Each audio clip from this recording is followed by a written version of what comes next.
बिस्मिल्लाहिर्रहमानिर्रहीम। अस्सलाम वालेकुम। आप देख रहे हैं हमारा यूट्यूब चैनल। मैं हूं मलिक अब्दुर्रहमान। नाज़रीन, इमरान खान साहब के ख़िलाफ़ जो तोशाखाना का केस था, वो जिस जज साहब ने सुना था यानी कि हुमायूं दिलावर साहब, उनके हवाले से एक अहम ख़बर ये है कि दो बल्कि अहम ख़बरें हैं। एक तो ये है कि उन्होंने chief justice Islamabad high court justice आमर फ़ारूक साहब को जो है वो एक एप्लीकेशन लिखी है, ख़त लिखा है, जिसमें उन्होंने बताया है कि जब से उन्होंने इमरान खान साहब के ख़िलाफ़ ये फ़ैसला दिया है, तो उसके बाद उनकी मुश्किलात में इज़ाफ़ा हो गया है। लोग जो है उनको धमकियाँ दे रहे हैं, उनके बच्चों को धमकियाँ दे रहे हैं, और जब वो लंदन में थे तो वहाँ पर भी जो है उनको तंग किया गया। लेकिन दूसरी जानब जो है वो एक और फ़ैसला सामने आया, जिसमें जो है वो दिलावर साहब है उनको उनके ओहदे से हटाकर ओएसडी बना दिया गया। अब इसके ऊपर जो है वो मिला-जुला रद्द-ए-अमल सामने आ रहा है। कुछ लोग ऐसे जो कि ये बात कर रहे हैं कि उनको जो है वो टकराव की सिचुएशन से निकालने के लिए कि वुकला उनके साथ झगड़ा ना करें या उनको कोई नुकसान ना हो जाए, इस वजह से उस बंदे को ओएसडी बना दिया गया है। लेकिन यहाँ पर ये मामला ख़त्म नहीं होगा। अब तो ये बात क्लियर हो चुकी है कि चाहे सुप्रीम कोर्ट हो, चाहे इस्लामाबाद हाई कोर्ट हो, दोनों जगह के ऊपर इस बात को एडमिट कर लिया गया है कि इमरान खान को जो सज़ा सुनाई गई थी वो गलत थी, और वहाँ पर जो है वो शफ़ाफ़ ट्रायल का जो मामला था वो नहीं था। वहाँ पर उनको ना ही मौका दिया गया कि वो प्रेज़ेंट कर सकें अपने आप को।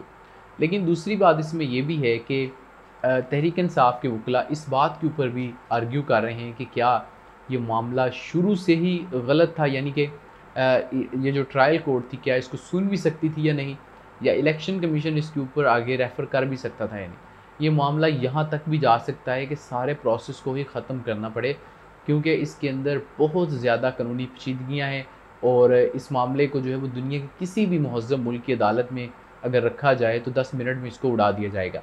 लेकिन इसके बावजूद जो है वो इमरान खान साहब को इसमें रिलीफ़ नहीं मिल रहा। ये एक हैरत की बात है कि इस्लामाबाद हाई कोर्ट का चीफ़ जस्टिस मान रहा है कि इस केस में जो गलतियाँ हुई, हमें उसको सुधारने का मौका दिया जाए।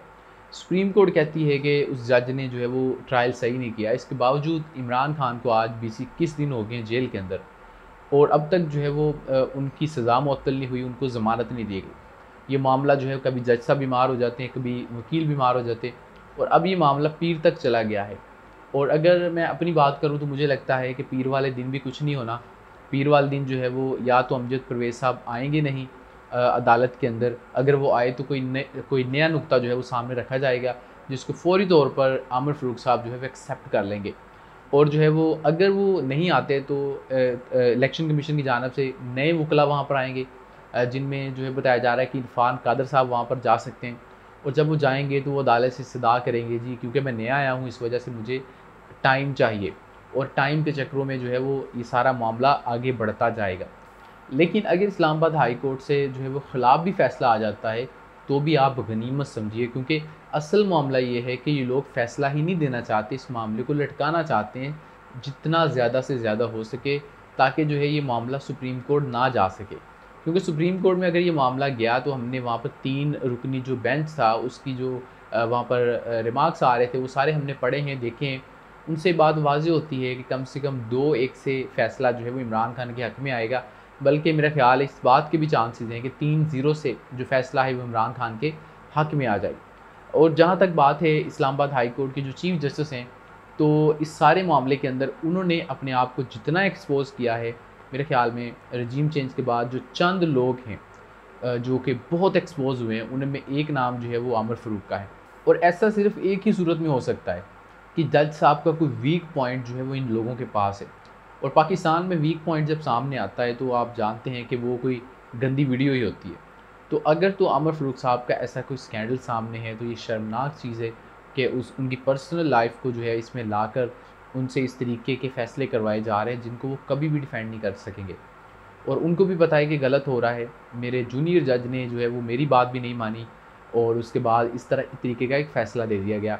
और अगर ये मामला सुप्रीम जुडिशल काउंसिल में जाता है तो वहाँ पर भी मैं आपको गारंटी से कहता हूँ कि आमिर फ़ारूक साहब जो इनकी छुट्टी हो जाएगी।